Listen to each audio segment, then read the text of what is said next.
Hello everyone, welcome to Manas academy. दोस्तों, कैसे हैं आप लोग? उम्मीद करता हूँ सब लोग अच्छे होंगे। तो आज हम शुरू करने वाले हैं। जैसा कि आप लोग जानते हैं, हमने एक वीडियो डाल चुके हैं यूपीपीएससी आंसर राइटिंग पर। तो आज ये दूसरी वीडियो है और बहुत ही इंपॉर्टेंट टॉपिक है पेपर 3 का, फूड सिक्योरिटी। तो उस पर बात करेंगे, इनकी चुनौतियों के बारे में बात करेंगे, इनके प्रयास क्या किए गए हैं और सारे पहलुओं पर बात करेंगे। कैसे उत्तर लिखना है इस पर बात करेंगे, कंक्लूजन कैसे लिखना है इस पर बात करेंगे। तो वीडियो के अंत तक बने रहना है आपको और देखना है कि कैसे प्रश्न को लिखना है, कैसे फॉर्मेटिंग करनी है। तो वीडियो के अंत तक बने रहिए। आइए शुरू करते हैं। जैसा कि आप यहाँ पे देख पा रहे हैं, हमने फूड सिक्योरिटी लिया है, खाद्य सुरक्षा। तो यहाँ पे सबसे पहले हमें क्या देखना है कि इसकी जो सबसे पहले परिभाषा देंगे तो वो कैसे देंगे परिभाषा। अब फूड सिक्योरिटी से मतलब है जैसे कि किसी व्यक्ति को उसकी उपलब्धता है या नहीं। तो सबसे पहले यहाँ पे लेंगे उपलब्धता। तो उपलब्धता, अब केवल उपलब्धता ही ज़रूरी नहीं है, उसके साथ ही क्या ज़रूरी होनी चाहिए यहाँ पे सामर्थ्यता। ठीक है, सामर्थ्यता। तो सामर्थ्य मतलब उसको जो जैसे जो फूड है अवेलेबल तो है, लेकिन उसको खरीदने की उसकी क्षमता है या नहीं। सामर्थ्य मतलब क्षमता, तो उसको खरीदने की उसकी क्षमता है या नहीं।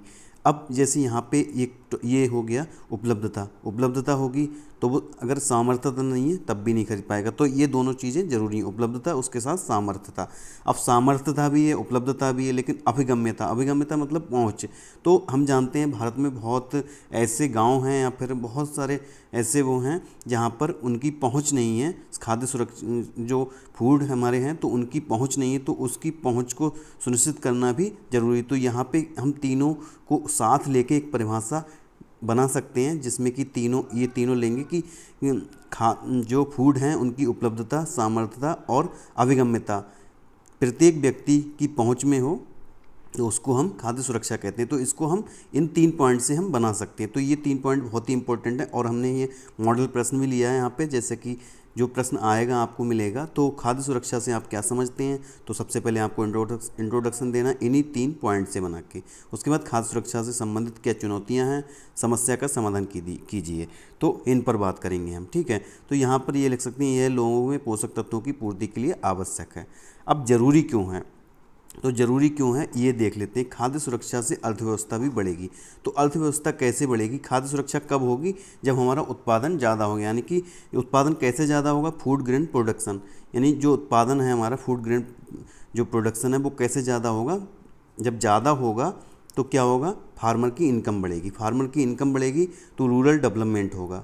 रूरल डेवलपमेंट होगा तो क्या होगा, जीडीपी में ग्रोथ होगी। जीडीपी में ग्रोथ होगी, हाँ, ये यहाँ पे सबसे पहले क्या लेंगे, फार्मर इनकम, उसके बाद रूरल डेवलपमेंट, फिर जीएसटी प्रोडक्शन, जो जो जीएस यानी कि गुड्स और सर्विसेज, ये प्रोडक्शन बढ़ेगा।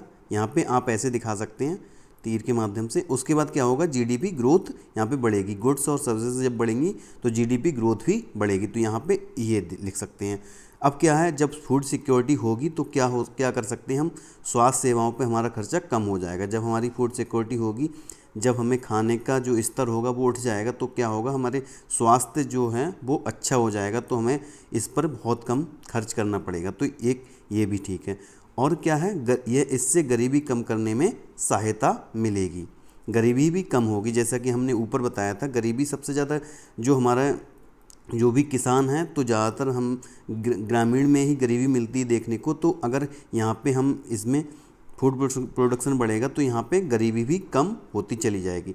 अब खाद्य सुरक्षा, खाद्य सुरक्षा राष्ट्रीय सुरक्षा में, खाद्य सुरक्षा से राष्ट्रीय सुरक्षा में सहायता मिलेगी। अब ज़्यादातर जो आपके जैसे कि अगर अफ्रीका के हम जो गरीब देश देखते हैं तो उसमें क्या है, फूड सिक्योरिटी ही नहीं है। उसी कारण से यहाँ पे अराजकता फैल जाती है, तो वो दूर करने में हमें मदद मिलेगी। ठीक है, तो यहाँ पे ये पॉइंट बहुत ही अच्छा डाल सकते हैं हम। ठीक है, तो बाकी आगे देख लेते हैं। जैसे कि आप यहाँ पे लिखा हुआ है, जब खाद्य सुरक्षा नहीं होगी तब राष्ट्र में अराजकता होगी। जैसे कि आप अफ्रीकन कंट्री में देख सकते हैं, रवांडा हुआ या फिर बुरुंडी हुआ, वो एग्जाम्पल भी यहाँ पे हम डाल सकते हैं।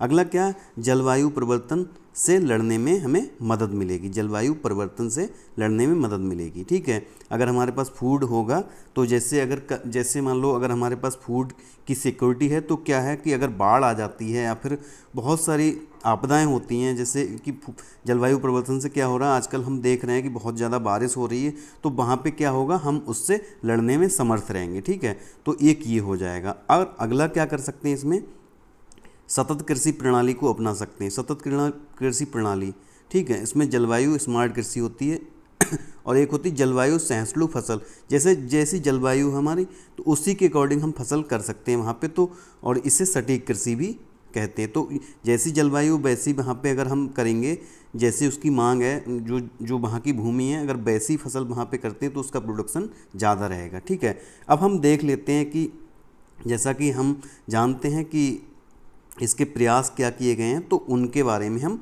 चर्चा कर लेंगे। तो सबसे पहले क्या है, हम देख पा रहे हैं यहाँ पे NFSM, इसको अगर एलेबोरेट करेंगे तो क्या है, राष्ट्रीय खाद्य सुरक्षा मिशन 2007। तो इसके अकॉर्डिंग क्या हुआ है, धान, गेहूँ, तिलहन, दलहन आदि का उत्पादन इससे बढ़ाया जाएगा। ठीक है, ये हो गया। उसके अलावा क्या है, राष्ट्रीय खाद्य सुरक्षा अधिनियम 2013।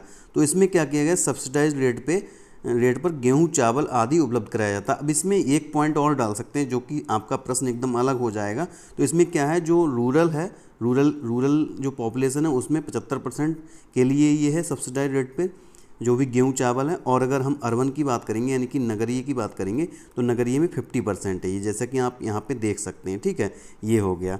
अब बाकी हम आगे देख लेते हैं MSP देकर भी हम फूड सिक्योरिटी को बढ़ा सकते हैं। जैसे कि अगर MSP सही से किसानों को मिलेगी तो उससे क्या होगा, वो आराम से फसल उगाएंगे और आराम से उन्हें रेट मिलेगा और वो ज़्यादा से ज़्यादा प्रोडक्शन करेंगे। इनाम में क्या है, जैसे कि इलेक्ट्रॉनिक नेशनल एग्रीकल्चर मार्केट, इसमें क्या बिना सीमाओं के किसान अपनी फसलों को बेच सकते हैं। बिना सीमाओं के मतलब वो कहीं भी बेच सकते हैं।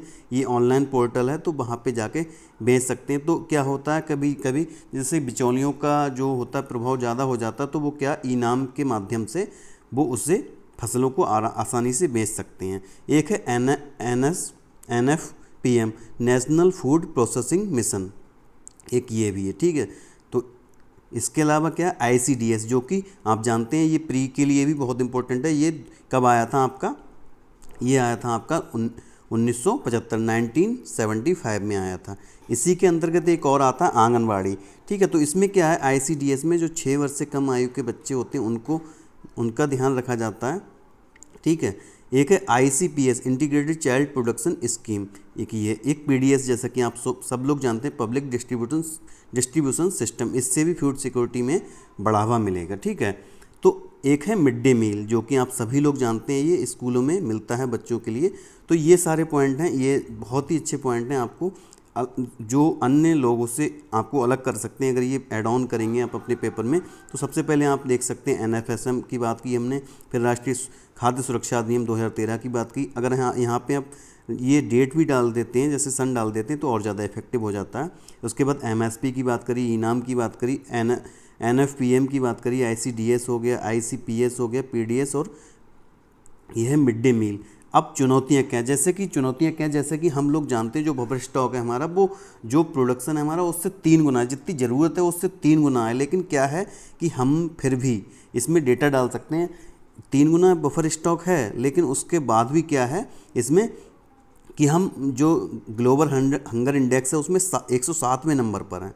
अब इसमें क्या कारण है कि इसमें कुछ चुनौतियां रही होंगी, इसी कारण ये, क्योंकि हमारा बहुत ज़्यादा फूड ग्रेन, जैसे आए दिन आप न्यूज़पेपर में पढ़ते होंगे कि सड़ जाता है पानी की वजह से या फिर और जो कारण है उनकी वजह से।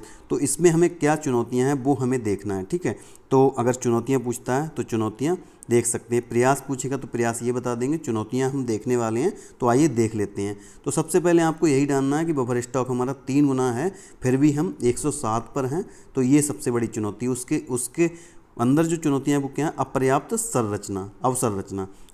ठीक है, तो इसमें क्या है, जैसे कि अब केवल इसे लिख के नहीं छोड़ना है हमें, इसमें लिखना है कोल्ड स्टोरेज।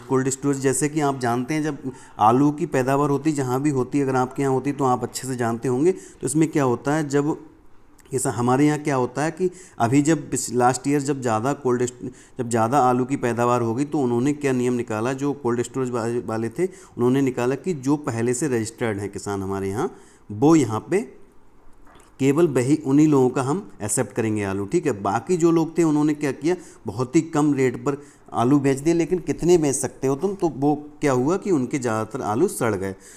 तो यहाँ पे क्या कर सकते हैं, तो कोल्ड स्टोरेज बना सकते हैं, ठीक है। अगला बनाने हैं, ये चुनौती है। अगला क्या, पावर सप्लाई की कमी है।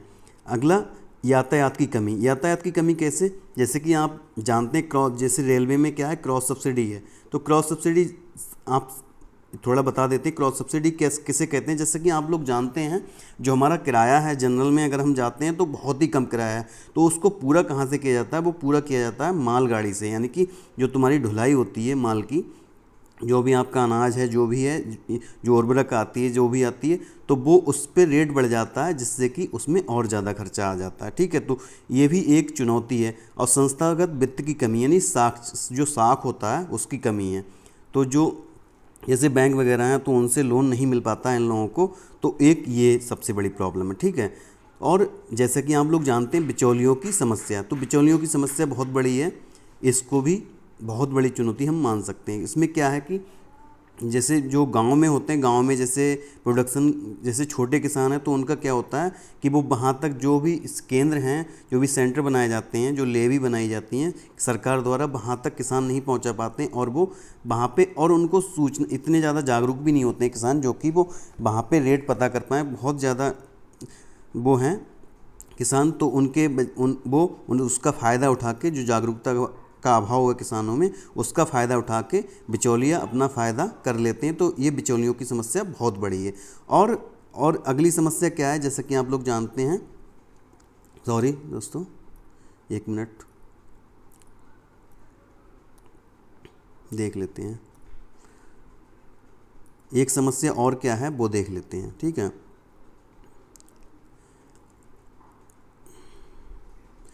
हाँ, यहाँ पे थे कृषि में आधुनिकीकरण की समस्या, आधुनिकीकरण की कमी। जैसे कि आप लोग जानते हैं, जो बड़े बड़े देश हैं, जैसे कि अमेरिका हुआ, तो उसमें क्या है, बहुत बहुत बड़े कृषि फार्मों में कृषि की जाती है। तो यहाँ पे क्या है, हमारे यहाँ कृषि में बहुत ज़्यादा, इसमें जो लागत है बहुत ज़्यादा आ जाती है, तो बहुत, ये भी एक कारण। तो आधुनिकीकरण की कमी है, जैसे कि छोटे छोटे किसान हैं तो वो इतना ज़्यादा जो तकनीक का प्रयोग नहीं कर पाते हैं, जो कारखाने हैं उनका प्रयोग नहीं कर पाते हैं, तो ये भी एक कारण है इसमें, ठीक है। तो इसको देख लेते हैं। और जो सप्लाई चेन है उसमें दक्षता की कमी है, जो सप्लाई चेन है उसको भी सही से काम नहीं कर पा रही है, तो ये भी एक कारण है। अगला क्या है, अगला देख लेते हैं। ज़्यादातर सीमांत किसान, जैसे कि हमने बताया छोटे किसान हैं, 85% जो हैं सीमांत किसान हैं। सीमांत किसान का मतलब जो 1 हेक्टेयर से भी कम भूमि अपने पास रखते हैं, तो ऐसे किसान हैं। तो वो आधुनिकीकरण में जो तकनीकी है, जैसे जो उपकरण वगैरह हैं, तो वो यूज नहीं कर पाते अपने खेतों में, इसलिए हाँ, तो वही वाली बात है कि आधुनिकीकरण नहीं हो पा रहा है, यही है। अगला क्या है, जैविक ईंधन का उत्पादन खाद्य सुरक्षा को प्रभावित करता है। अब जैसे कि आप लोग जानते हैं जेट्रोफा वगैरह, तो ये और भी चीज़ें हैं, तो इसमें क्या है, इन लोगों, अगर ये चीज़ें हम उगाते हैं तो इसमें क्या है, खाद्य सुरक्षा को प्रभावित करती है। क्योंकि जो क्षेत्र है जिसमें कि हम खाद्यान्न उगाना चाहिए, उसमें हम क्या कर रहे हैं कि इसमें हम जैविक ईंधन का उत्पादन कर रहे हैं, तो इस कारण से वो प्रभावित हो रहा है। एक कैग की रिपोर्ट आई थी कि जो हमारा स्टोरेज सिस्टम है वो बहुत ज़्यादा पुअर है, इसी कारण से हमारा जो 107 जो रैंक आई ग्लोबल हंगर इंडेक्स में, उसको भी हमें सुधारना है, ठीक है। तो ये सारे एक कारण हो गए। अब आगे चलते हैं, आगे की राह क्या है, वे फॉरवर्ड क्या है, उस पर बात कर लेते हैं। एक और दिक्कत है यहाँ पे, जैसे कि यहाँ देख पा रहे हैं WTO का मसला है। तो यहाँ पे क्या है, जो ग्रीन बॉक्स सब्सिडी होती है और ब्लू बॉक्स सब्सिडी, इसमें नो लिमिट होती है। लेकिन अम्बर बॉक्स सब्सिडी क्या है, इसमें लिमिट होती है। इसमें जो डेवलप्ड कंट्री है उसमें क्या है, 5% तक सब्सिडी दे सकते हैं, और जो डेवलपिंग यानी कि जो विकासशील कंट्री है उसमें 10% सब्सिडी मान्य है। तो इसमें क्या है, जब सरकार हमें जो किसान हैं उनको ज़्यादा सब्सिडी नहीं दे सकती, क्योंकि यहाँ पे एक बैरियर लगा हुआ है 10% का, तो ये है एक। तो इसमें भी अब आगे की राह हम देख लेते हैं, आगे की राह क्या है वो भी हम देख लेते हैं, ठीक है। जैसे आगे की राह क्या, कृषि में नवाचार पर ध्यान देना। जैसे कि हमने बात करी आधुनिकीकरण की, तो यहाँ पे इनोवेशन को बढ़ावा देकर हम उसका उत्पादन बढ़ा सकते हैं और आगे बढ़ सकते हैं और फूड सिक्योरिटी सुनिश्चित कर सकते हैं। भंडारण क्षमता को बढ़ाना है। भंडारण क्षमता जो है वो बहुत कम है हमारे यहाँ, तो उसको भी बढ़ावा देना है, जिससे कि जो किसान है वो, जैसे कि हमने अभी बात करी, आलू जो है वो सड़ जाता है, या फिर जो गेहूँ वगैरह हैं वो घर में भी अगर रखते हैं तो वो सड़ जाते हैं, जैसे कि रेट कम होता है, किसान अपने पास रख लेते हैं तो उसमें, तो इसको भी बढ़ाना है हमें। आधुनिक कृषि तकनीकी का प्रयोग करना है, जैसे कि काफ़ी किसान करते हैं, जैसे पश्चिमी उत्तर प्रदेश जाएंगे, हरियाणा जाएंगे, पंजाब जाएंगे, तो वहाँ पर भी ये हो रहा है। बायोफोर्टिफिकेशन मतलब जैसे कि हम रागी की बिस्किट है उसको बना सकते हैं, उसको बढ़ावा देके, जिससे कि हमें क्या होगा, जो हमारा एनीमिया मुक्त का जो सपना है वो पूरा हो जाएगा, भारत से एनीमिया मुक्त हो जाएगी। ठीक है। अब संपदा योजना में क्या है, हम यहाँ पे पीएम संपदा योजना भी ऐड ऑन कर सकते हैं, पीएम संपदा योजना।